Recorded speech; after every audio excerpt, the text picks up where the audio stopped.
Classificação indicativa. Livre para todos os públicos.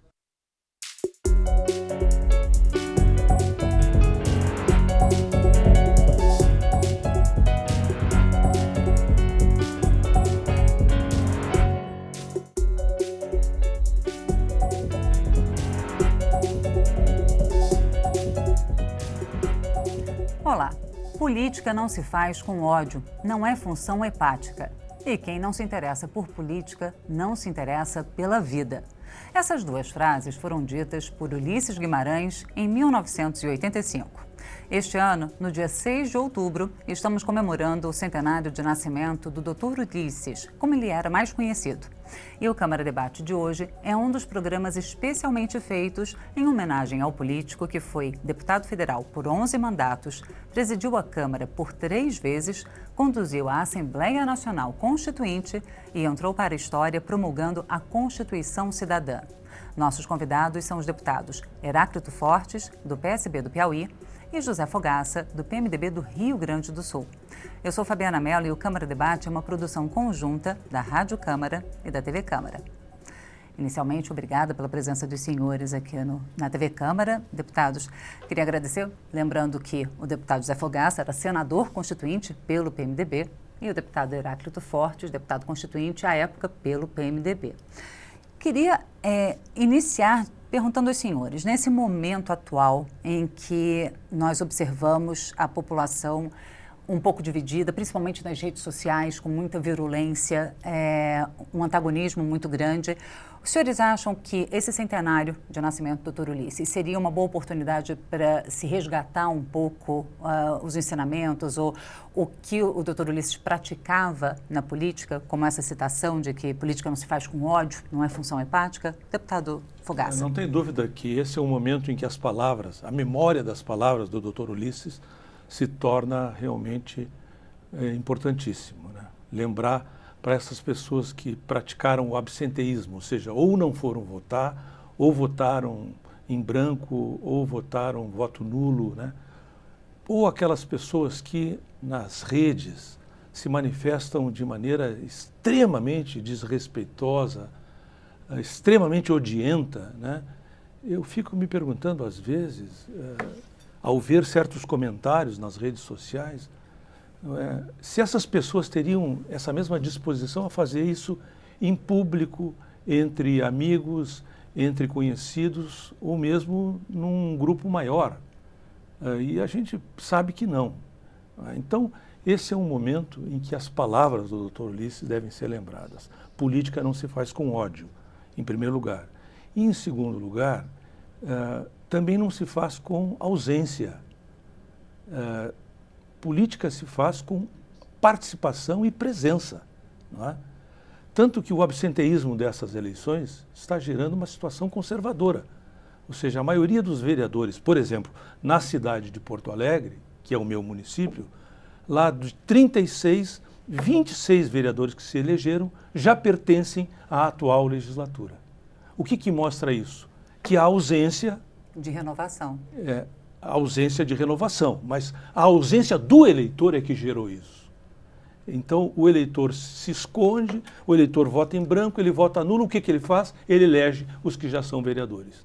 Não que eu seja contra que os atuais vereadores sejam eleitos, muito bem, que sejam eleitos, mas que isso seja feito com participação, com cada vez maior integração da população ao processo político, né?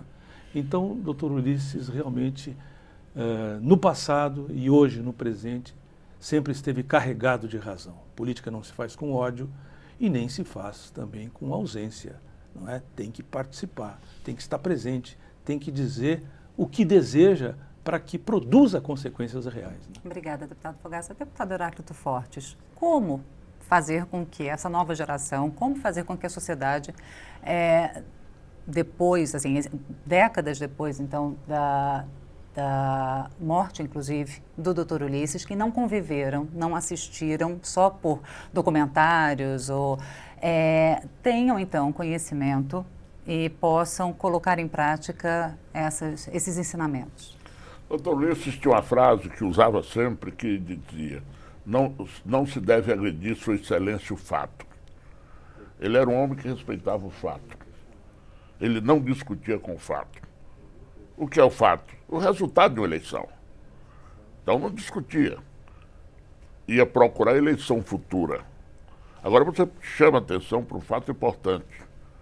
Eu acho que nós que tivemos o privilégio de conviver intensamente com o Dr. Ulisses, nós estamos devendo à sua memória um trabalho de divulgação maior do que foi a presença do Ulisses na nossa história. Concordo. Não é verdade, Fabrício? Concordo. Nós temos que iniciar isso. Eu acho que esse momento dos 100 anos, com todas as comemorações que a Câmara e que o Brasil inteiro estão promovendo, é o momento dessa retomada. Ele que dá nome ao plenário da Câmara dos Exatamente. Deputados. E isso é uma coisa curiosa sobre o plenário. Esse plenário foi inaugurado em 1960 e esperou-se 92 a morte do Ulisses para dar nome àquele plenário. Que coisa fantástica isso. Porque nada melhor, nem o prédio do Congresso teria uma justiça a Ulisses tão grande como aquele plenário, que foi a vida dele. O plenário representou para Ulisses a sua razão de ser, a sua existência. E um dos áudios mais marcantes é o vamos votar, vamos votar, Vamos votar. vamos votar. Numa época em que a chamada era manual. Você virava, às vezes, à noite, porque foi colocado sob suspeição o sistema eletrônico da época, que era A precário. votação de uma emenda levava Na horas. verdade, horas e horas. Para votar Tinha uma que emenda. repetir. Tinha os malandros que, com medo das bases, ficavam para votar na segunda, na terceira chamada, não era isso, sua Cássio? E a gente virava à noite. A gente saía às 5 da manhã e voltava 8 da manhã. E o Ulisses tinha um mistério. Todo mundo, inclusive os médicos, Ulisses não saía nem para ir ao banheiro. Uma vez, numa hora de descontração, eu digo, doutor Ulisses, está todo mundo preocupado. Fenômeno fisiológico. Fisiológico, pois é. Isso não lhe faz mal, não? Ele disse, mal faz se eu me ausentar do plenário, porque vira uma bagunça. Quer dizer, ele tinha umas coisas de determinação fantásticas. Agora, não olhava para trás. Eu nunca vi Ulisses se queixar, por exemplo, de ninguém sobre a derrota que lhe impuseram em 89. Uma derrota impiedosa, injusta. Quando foi candidato Isso- na primeira Isso eleição Isso o direta. amargava muito. Muito. Ele nunca se queixou. Não se queixava. Só para a gente resgatar, para quem está acompanhando e que não vivenciou em 89, que foi a primeira eleição direta após o regime militar e após a redemocratização, quando o Dr. Ulisses foi candidato pelo PMDB e amargou 5% 4,4% foi o resultado final. do eleitorado. Agora, Houve um momento, inclusive, Fabiana, em que E quando o presidente Collor foi eleito. 11 governadores vieram a Brasília na residência do Dr. Ulisses e eu, por acaso, estava presente, né? Estive lá como testemunha ocular e viva desse momento da história. 11 governadores do PMDB, entre eles Pedro Simão, Gerson Camata, Nilton Cardoso e outros tantos vereadores que tinham sido eleitos pelo PMDB, vieram até ele para tentar convencê-lo de que ele não deveria concorrer, que ele deveria abrir mão da candidatura. Em prol... E naquele momento, o nome reserva mais expressivo era Orestes Quercia de São Paulo, né? E naquele momento eu registrei, talvez a única vez que eu vi acontecer, a presença da Dona Mora na política. Ela saiu lá da sua discrição, ela quase não participava das reuniões, mas ela veio de dentro da casa, entrou na sala e deixou bem claro que ela não aceitava que o Ulisses desistisse da campanha à presidência da República. Não aceitava em hipótese nenhuma que ele desistisse da sua candidatura e naquele momento todos os governadores se calaram diante dela, não é? E o doutor Ulisses, naquele silêncio de olhos azuis dele, impôs a sua candidatura e ele tinha um direito histórico inalienável àquela candidatura. Agora, né? doutor Ulisses... O resultado é a população que decide. Agora, Dona Mora, É o que foi fato. companheira do Dr. Ulisses durante toda a vida e que também faleceu no mesmo acidente de helicóptero em 92. Agora, Dr. Ulisses, em 85, houve um episódio no qual, na internação de Tancredo Neves, houve uma dúvida rápida sobre quem deveria assumir, se o vice-presidente José Sarney ou se o Dr. Ulisses, então presidente da Câmara dos Deputados. E houve, então, durante essa dúvida, há uma história de que o Dr. Ulisses teria dito, não, o senador Afonso Arinos deu uma entrevista à 1h da manhã para uma TV, dizendo que deveria ser o vice-presidente Sarney, e o Dr. Ulisses haveria dito que não era o caso de disputar ou de haver qualquer discórdia, porque o regime militar ainda estava... Essa transição era muito frágil. Então, para que os militares decidissem que, na dúvida, ficamos nós militares, esse risco existia. Então, houve, na opinião dos senhores, assim, em 85 ele havia desistido de qualquer Mas veja bem, dúvida. Só uma coisa para você ver. O Afonso Arinos aprontou o parecer às 11 horas.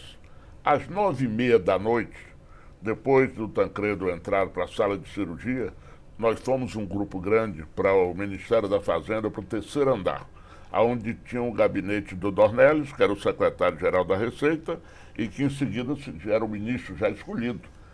E não sei por que razão o encontro foi lá. E acompanhou o Dr. Ulisses, o general Leônidas Pires, que ele conhecia de referência, ele não tinha nenhuma intimidade. Ele vira-se numa frase definitiva: eu quero saber quem realmente vestiu a farda da nova república. Que era exatamente para ir o Leitão de Abreu, mas naquele momento ele já tinha decidido que quem assumiria era o Sarney, por várias razões. Ele achava que se Tancredo não voltasse, e a hipótese era mínima do não retorno do Tancredo naquele momento. E ele tivesse assumido, nós teríamos que ter eleições diretas imediatas, porque o colégio eleitoral era o último. Então teria este impasse. E a previsão de mandato era de 6 anos, 6 anos. naquele momento. Então era isso. Ele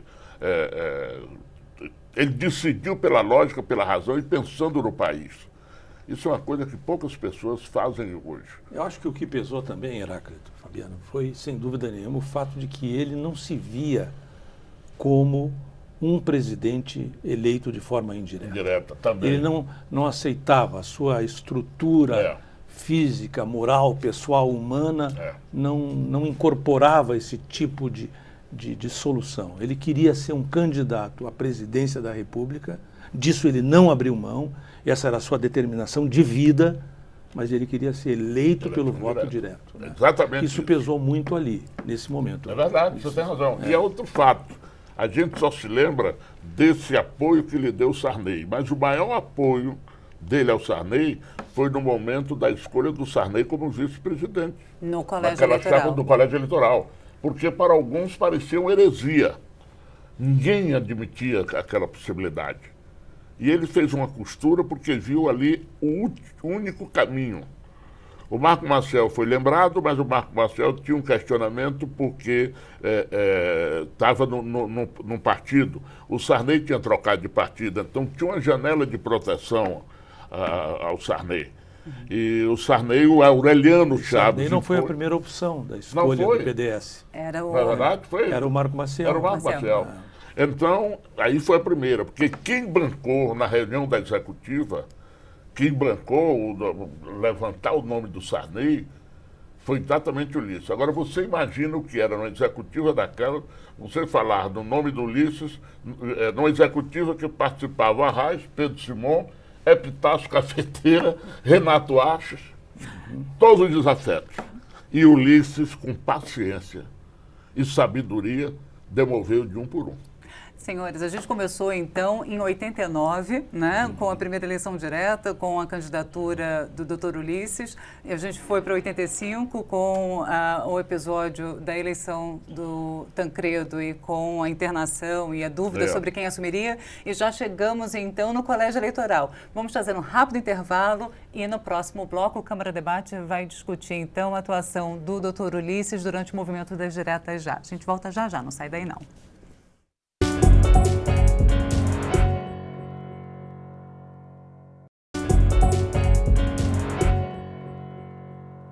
voltamos a apresentar o Câmara Debate. Hoje, com uma homenagem ao centenário de nascimento de Ulisses Guimarães. Nossos convidados são os deputados Heráclito Fortes, do PSB do Piauí, e José Fogaça, do PMDB do Rio Grande do Sul.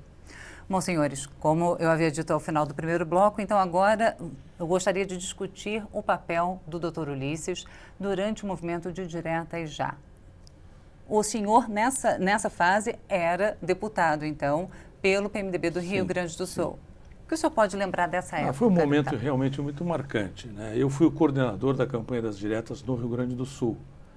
E quando a executiva nacional do PMDB decidiu pela campanha das diretas, o Dante de Oliveira fez uma coisa incrível. Ele, quando nós assumimos o mandato, tinha que fazer uma fila de madrugada, a partir das 6 da manhã, tinha que fazer uma fila para poder se inscrever para o Pinga Fogo.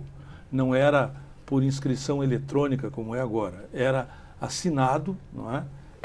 Perante o secretário da mesa, e quem viesse às 5h30 da manhã ficava na frente da fila. Que a fila, a pré-fila meia-noite. E a fila também para apresentar os projetos, né? A emenda constitucional número 1 do ano de 83 foi a emenda constitucional do deputado Dante de Oliveira, do Mato Grosso, que apresentou a emenda das diretas. E em cima dessa emenda das diretas, nós decidimos em 84 a campanha das diretas já, né? Que depois ganhou o nome Diretas Já, mas era a campanha das diretas, né? E o doutor Ulisses decidiu começar pelos rincões mais distantes, também pelas cidades médias do Brasil, no interior, para testar a população. Não havia certeza de que seríamos capazes de mobilizar a população, uma população das grandes cidades. E o que aconteceu realmente foi interessante, porque já nas médias cidades, como Cachoeira do Sul, no Rio Grande do Sul, que foi a primeira cidade a que decidiu e aceitou a responsabilidade de promover um comício das diretas com a presença do Dr. Ulisses, né? Já ali a população veio em massa. E o Dr. Ulisses começou a perceber que realmente isso daria certo, daria resultado. E depois realmente deslanchou de maneira extraordinária a campanha, né? E o que o senhor pode trazer dessa época, deputado? A etapa seguinte, nós fomos derrotados, isso aí que era a genialidade do Ulisses, nós fomos derrotados na direta já, foi um abatimento geral, né? Parecia um velório.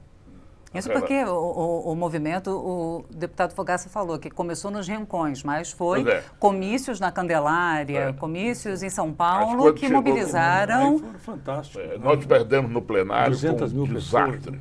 E algumas traições de plenário, aquela coisa incrível, tudo. 2 dias depois ele disse, vamos para o colégio eleitoral. Aí ele foi ao Tancredo e disse, nosso compromisso está feito. O colégio eleitoral está segurado e a candidatura é a sua. Agora, nós só vamos chegar vitoriosos se nós ganharmos novamente as ruas. O povo gostou. E aí, embora fosse um colégio eleitoral, eleição direta, ele refez todo esse roteiro, percorrendo o Brasil inteiro. E aí, menina, era uma coisa fantástica. O Tancredo, candidato indireto. Ou seja, uma campanha de rua para um colégio eleitoral, uma votação indireta. Para consolidar o colégio eleitoral, que era composto de deputados, senadores e deputados estaduais. Eu me lembro, Fogaça, uma das coisas mais emocionantes foi em Cuiabá. Em Cuiabá, a estrela era o Dante, claro, era dono da emenda, da direta. Mas a consagração foi por um Padre Pombo. A praça toda gritava Pombo, Pombo, que foi um padre candidato a senador na eleição anterior e que na imaginação do mato-grossense aquela eleição foi tomada do Padre Pombo. Mas por onde você passasse? E aí, a consagração do colégio eleitoral. O Maluf não tinha como resistir àquilo ali. A razão, a lógica, o desejo de mudança, a redemocratização, com a candidatura do Maluf, que era uma candidatura de continuidade. E aí, para a felicidade geral da nação, houve a fadiga de material por parte de uma ala dos militares. E os militares começaram a demonstrar que a hora era de sair. Isso por quê? Diálogo. Diálogo. O Ulisses não dialogava com o militar, ele não tinha essa coisa. Mas o Tancredo dialogava, o Zé Richa dialogava, o Afonso Camargo dialogava. Você tinha um grupo que... Então as coisas foram se facilitando a ponto de você fazer essa transição sem violência. A transição brasileira é um fato histórico impressionante, porque nós não tivemos violência, nós não tivemos morte, nós tivemos povo na rua. É verdade. Não é verdade? Então isso é uma coisa fantástica. Eu queria lembrar, pegando esse gancho que o senhor falou, deputado Heráclito, da campanha, né, uma campanha de rua para uma eleição indireta, para o colégio eleitoral, com uma coisa que o deputado Fogaça falou no começo, que foi o absenteísmo na eleição agora atual para as prefeituras no país inteiro, no início de outubro.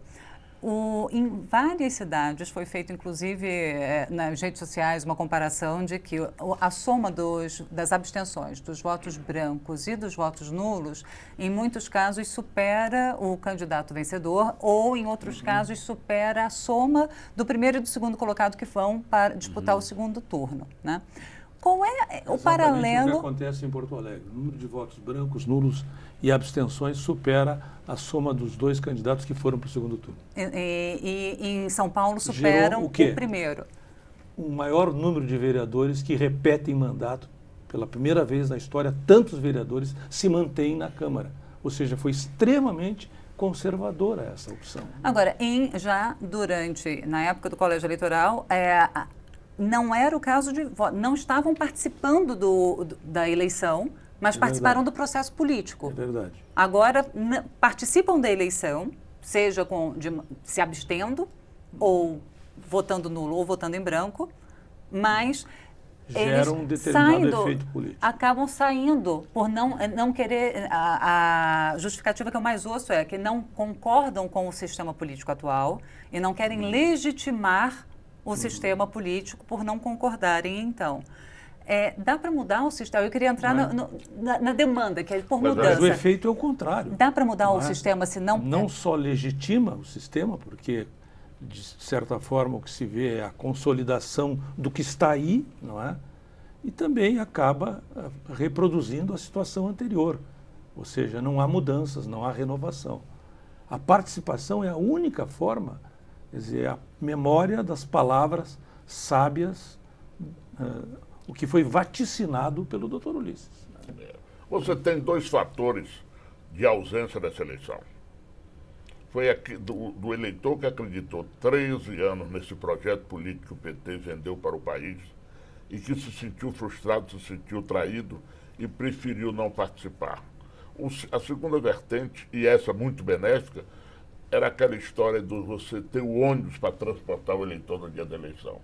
Com dinheiro curto nessa eleição, você não teve. Eu não sei do Sul de Fogaça, mas no Nordeste é uma coisa... Não é o caso do Sul. No Sul, por exemplo, mas no Nordeste tem muito isso. Você tem uma coisa aqui, por exemplo, do eleitor de Brasília ir para o Piauí votar. É um negócio insano. E é proibido, né? É proibido. E o custo disso é um negócio...